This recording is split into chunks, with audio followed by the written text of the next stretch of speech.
Por que o Bruno Rodrigues não jogaria no futebol brasileiro, ou talvez até jogaria, mas não seria tão bem sucedido como foram os grandes pontas de lança, os camisas 11 ou os camisas 7 da década de 90?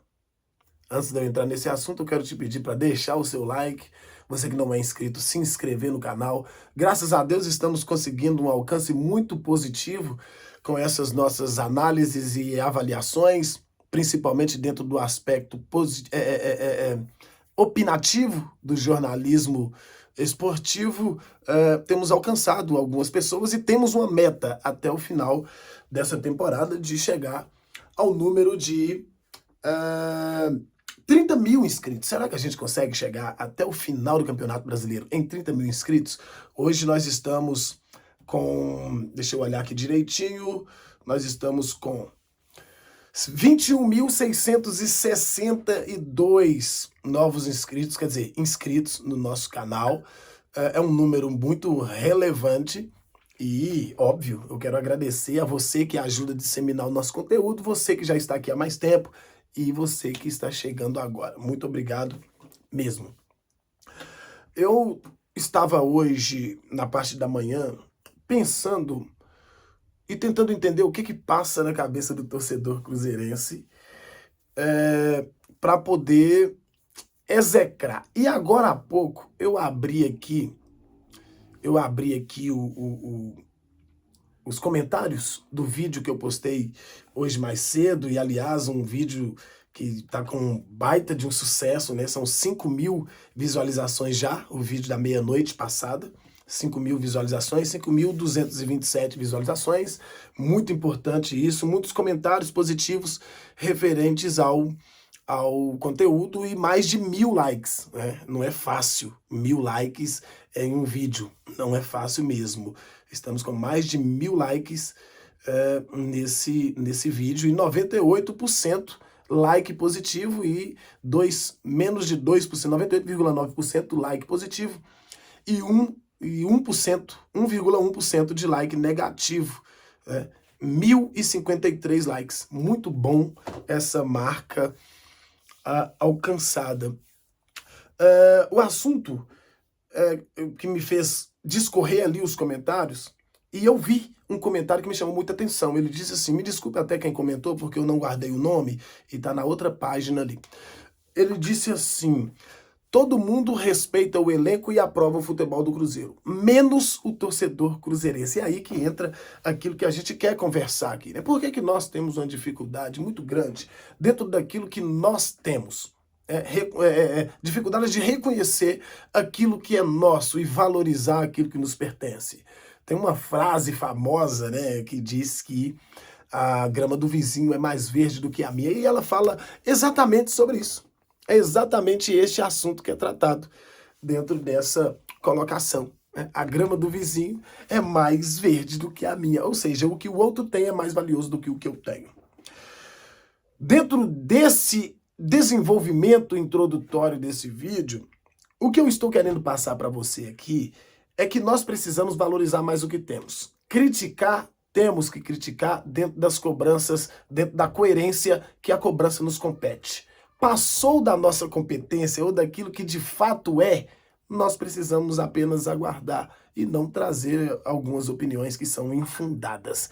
Isso aí só desestabiliza o ambiente do clube, porque hoje os jogadores te veem, hoje os jogadores te ouvem, hoje os jogadores te leem. Então é importante que nós tenhamos cuidado dentro daquilo que nós propagamos relacionados ou referentes aos nossos jogadores. É muito importante que a gente tenha um carinho maior com os nossos atletas. Ah, Cláudio, então você está dizendo que nós temos que passar a mão na cabeça desses camaradas. Não, em momento algum eu disse isso. Eu só disse que temos que ter coerência dentro da cobrança. Cobrar aquilo que tipo, não tem como. Ontem, óbvio, perdemos 2 gols, um com o Gilberto e um com um Dourado. Mas o Dourado fez um gol que foi mal anulado.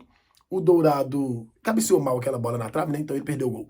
Gilberto perdeu um gol cara a cara, fez falta. Claro, faz falta. Todo gol faz falta. Todo gol perdido faz falta. Mas ele deu uma bela assistência para o gol de empate do Cruzeiro, o gol marcado pelo Bruno Rodrigues, que é o ponto central disso aqui. Quando a gente busca lá no ano de 1900, na década de 1990, nós vamos ver alguns grandes jogadores, e eu vou esquecer de alguns aqui. É óbvio que eu vou esquecer de alguns aqui, e eu tenho certeza que vocês que têm um conhecimento maior do que o meu, vai trazer aí no chat, nos comentários, alguns nomes que eu vou deixar passar batido, porque eu vou citar poucos. Vou citar alguns que, de fato, marcaram o tempo, assim. Vamos falar do Bebeto. Bebeto era um ponta-direita que fez a maior dupla da história do futebol brasileiro, talvez? Não, a maior dupla do futebol brasileiro foi o Garrincha e o Pelé. Mas aí a gente tem ali esses dois, Bebeto e Romário. Que dupla fantástica, homogênea. Quem fazia os gols? Romário. Quem dava assistência? Bebeto. Porém, nós olhamos e analisamos dessa forma, que foi a maior dupla da história do futebol brasileiro, que a gente já viu e tal, essa coisa toda. Mas quando o Romário é entrevistado, ele lembra de um outro grande ponta esquerda. Se chamava Marques, que infelizmente fez longa carreira aqui no rival. Fez longa carreira aqui no rival, mas esse cara infernizava a vida do Cruzeiro pelo lado de campo. Camarada que tinha uma técnica apuradíssima. O Romário cita ele, por ele ser o jogador que mais deu assistência para o Romário. Mas a dupla que nós mais lembramos quando se refere ao Marques é o Guilherme, que também jogou no Atlético e fez dupla aqui.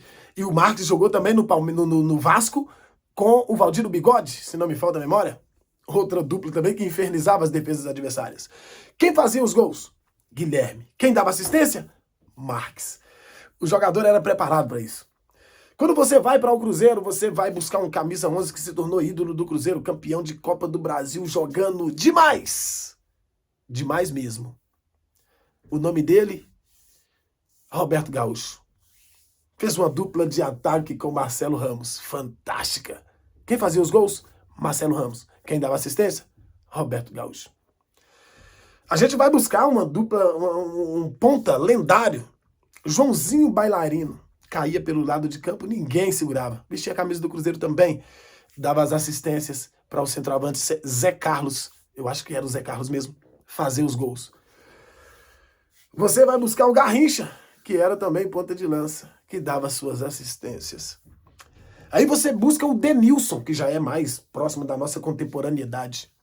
Fazia dupla de ataques com grandes centroavantes. Um deles foi o França, lá no São Paulo. Quem fazia os gols? França. Quem dava assistência? Denilson. É difícil quando a gente vê um camarada que tem essa incumbência hoje vestindo a camisa do Cruzeiro, e tem muitos outros, tá? Que você vai se lembrar aí, tem um conhecimento maior do que o meu, e vai colocar aqui. E eu vou interagir com vocês aí a respeito dos nomes. Cara, o Bruno Rodrigues não jogaria na década de 90. Por quê? Porque as características do futebol jogado na década de 90 não tem nada a ver com as características do futebol jogado hoje. O ponta de lança antigamente, o ponta esquerda, o ponta direita, eles não tinham, o mais famoso era o ponta esquerda, né? Eles não tinham uma responsabilidade de marcar. Eles tinham a responsabilidade de assistir, de dar assistência para o centroavante, aquele cara grandão que entrava dentro da área, e a gente já sabe o resultado. Ele não teria espaço naquele tempo se ele não fosse treinado daquela forma. O Bruno Rodrigues, o treinamento do Bruno Rodrigues, isso pode mudar? Claro que pode. Mas passa muito pelas características. E por que eu resolvi trazer esse tipo de conteúdo? Porque o pessoal tá pedindo o Bruno Rodrigues como falso 9 e, gente, não tem nada a ver com as características do Bruno Rodrigues. Nada a ver. Se colocar o Bruno Rodrigues como falso 9, o Bruno Rodrigues não vai render. Vamos simplesmente perder um jogador que é extremamente importante do lado do campo e que consegue fazer os seus gols trazendo para frente, trazendo para o meio. Ele leva para o fundo, traz para o meio, bate essa bola cruzada, normalmente faz os seus gols. Ah, mas ontem contra o Bahia ele fez um gol de centroavante, é verdade. Mas quando ele ficou como o falso 9, que a galera tá querendo aí, ele recebeu 2 bolas de costas e ele perdeu as 2, porque ele não tem porte físico para isso. Ele não tem formação para isso, ele não treina para isso. Então nós precisamos ter o entendimento dessas coisas. Ele não jogaria na década de 90, não é por falta de qualidade, não. E eu não tô aqui dizendo que ele é nenhum craque. É por falta das características que o futebol de hoje pede de um jogador. Precisa ter um pouco mais de dinamismo. A coisa mais rara que você via no futebol passado era jogador jogando de forma improvisada. Era raro, tinha, mas era raro. né? Haja vista a Copa de 1970, que o Piazza, um craque do setor de meio campo, não tinha espaço lá porque só tinha gênio, assim como ele também era um, tinha algumas características mais defensivas, jogou na zaga. Raridade. Raridades no futebol passado, esse improviso. Hoje, o jogador tem que conseguir fazer mais de uma função dentro de campo. As características dele têm que ser múltiplas. Características múltiplas para que o jogador consiga o seu espaço no futebol de hoje. Então existe uma diferença muito grande entre o futebol passado e o futebol de hoje. Não tinha, era os treinamentos, era o jogo passado, ele era extremamente tático. Os jogadores treinavam nas suas respectivas funções. Lateral corria na linha. O volante marcava o meio. O meia era o responsável pela distribuição. O centroavante não marcava ninguém, não saía da área. Os caras do lado tinham a responsabilidade de driblar e dar de forma açucarada o lance, né? Lá ele. Para o camarada marcar o gol. Era isso. Hoje é diferente, o dinamismo é muito maior. Muito maior.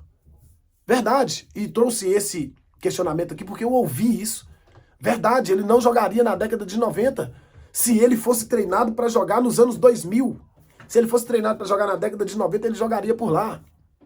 Diante de todos esses argumentos que eu estou trazendo para vocês aqui, o que eu quero falar é que o cruzeirense precisa ter parcimônia e paciência com esse time, porque senão vai desandar.